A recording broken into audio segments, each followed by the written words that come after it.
The Richmond forward line is officially in disarray. It's all lost at sea. The Titanic sinking, whatever phrase you want to use. We've lost Lynch and Lafau in the same week. Obviously, Lynch, his own fault, shouldn't have done it. Just extraordinarily silly of him, and serves the time on the sideline. And Lafau obviously went down with the calf, which was really, really disappointing for him. But the show does go on. We've still got a game to front up to this week.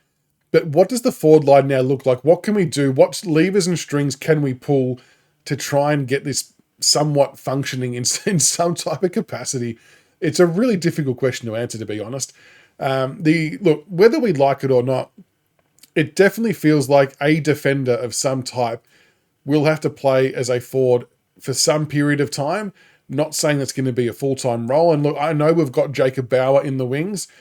I really don't think he's at the level to play as a main key forward. If he was coming in as the second or third forward, no dramas. And I also don't want to throw Sims and Jonty Fall to the Wolves with them as the main forwards either, because that's simply not fair on young kids. They've got enough shit to deal with in their first year of football than having to deal with the number one defender for a month of football. It's just, we can't do it.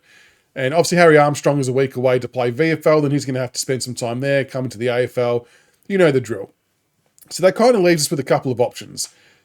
The most obvious one that seems to be the most likely based on what we saw last week against the Crows is Noah Bolter going forward, which I know a lot of people aren't happy about usually, but I think a lot of people are also understanding of the situation. Now, when he went forward last week, he actually showed some really good competitive traits, hit the packs hard, can take a mark, kicking for goal is what it is. He's actually not so bad, to be honest. So I think he's a prime candidate to come and do that. Tyler Young is a left field one for me that I think is a chance to be recalled as well. I think Tyler Young coming in, he could play up forward. He kicked 2 goals in the weekend, and they were beautiful kicks for goal. Like, technically very, very sound and technically correct. But if he can't mark it, Tyler Young is actually very good at spoiling the ball, which is fundamentally what we actually need to happen if we can't take the grab. So if he's caught behind in a marking situation, he's actually instinctively going to be better at trying to spoil the ball than what a actual forward would be, funnily enough. So I'm not against that. And Tyler Young would also add some flexibility in the sense that if Blight was having a stinker down back, if Bolter was having a stinker down back, whatever it might be, you've now got some flexibility with 3 people who can play that key defensive post, and the other one just has to go forward as a makeshift option. So we actually have some options that way. The other player that I think is a legitimate chance to come back into the forward line this week is Jaden Short. Now, normally, under normal circumstances, I would say he should go back and play VFL football, and there's still a very good chance that he might. But my rationale and thinking behind this is we've just lost Lynch, who is the grandfather of the forward line and the most experienced head. We now have little to no experience in the forward line whatsoever, because Sam Waller's going to come in as well. He's going to play forward too. Great player. He's going to be a great player. No, not a lot of experience. Mansell would be our most experienced forward after Tom Lynch, and that's only on, maybe 60 or 70 games. So I think Jaden Short serves a purpose for us to actually act as the experienced and mature head on the half-forward line, and this may be a prime opportunity time to now put someone like a Taranto and a Hopper into the forward line at stages to add another mix of mature player, experienced player to help guide, to help set up, to help coach these young kids. And I know they don't have that genuine forward craft that Tom Lynch does, but we don't have that luxury at the moment. I just don't think it's wise to leave a forward line that's already inexperienced to its own devices. I think we need to get some type of leadership and experience down there. So for me, I'm giving Jaden Short the half-forward role. I think it's multi-pronged though, because I do actually think he could be a weapon there too. We know he's a long kicker of the football, so if he does mark it 60, 70 metres out for goal, he's going to kick it in there deep. It's going to be a penetrating kick, not a little dinky half-ass kick into the 50. So that's one good thing. He can drop goals from long range himself. He does find the ball. He's nimble. He's relatively quick. A leader, like I said, so we can help on that front too. And as a defender, he does know how to chase and tackle, thankfully, so that's another positive.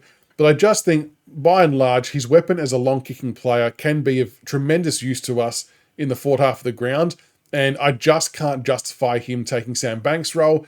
And look, there could be a small argument made that maybe he takes Tom Brown's role and Tom Brown plays forward. I wouldn't be totally against that, but it still wouldn't it still wouldn't align for me from an experience point of view because Tom Brown is still very inexperienced himself. So for me, the forwards, Jaden Short, get him up there. Taranto or Hopper, one of you have to rest at half forward at various stages to add another thing of experience.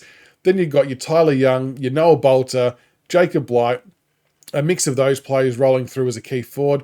Jonty Fall, who we know is a competitive animal. But there could be an argument for Tom Sims to come in, but I just feel like the inexperience, again, would be of our detriment. Like, we've got to remember this week, we're coming up against A-plus genuine premiership defenders, and we have to be somewhat competitive.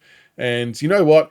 If it means we've got to grubber kick the ball in on the ground for the whole game, do that as well. I don't care. Don't give Tom Stewart and Blitzarves and Henry, whoever it is that's down there, a chance to cut off everything at will because it could get ugly really quickly. And if we want to keep ourselves in the game, we've got to bring the ball to ground and we've got to mark it. Now, with Lynch being out, well, with Lynch being in, we'll go backwards. With Lynch being in, everyone, I guess, feels that we were ultra predictable. We'd put the ball on his head time after time after time. He's probably not at a point in time with his body to be able to lead and run around and move. So he's standing there with his arm up in the air saying, kick it here, kick it here. And as we all know, defenders can peel off, go third man up. He's got two on him, kills the contest, or they mark the ball and away they go. With no Lynch, maybe, just maybe, we've become a bit more unpredictable. In theory, it might work. It only works, though, if we don't crowd the same area. So the key forwards, if it's Miller and Fall, not Miller, if it's Bolter and Fall, for example, is the two bigs, they're going to make sure they get into different parts of the forward line. Like, don't lead to the same spot on the same half-forward flank line where everyone just crowds anyway and it becomes redundant. Actually lead to different spaces, give different options, and maybe we can start drawing the defenders away from each other so they can't double team it, and we've got a few more one-on-one scenarios. That's our best chance of kicking a score of some type. Now, I'm not at all suggesting that doing that will mean that we'll win the game because I'm not that naive and I know the Cats are very good. But I'm just talking about more to give ourselves a chance to stay competitive, to kick a score of some type. We just need to be a bit more creative, a bit more clever, a bit more disciplined, like lower the eyes, hit the targets. Players have got to lead. Players have got to move into different spots. It can be done. It's just a matter of if the players can execute it or not and if that's what we want to do. I'd be pretty disappointed if we just kept defaulting to down the line here. So anyway, that's my thought on the forward line. Let me know what you guys and girls think in the comments below. What would you do with the forward line this week? It's time to get creative. There's no right or wrong answer here.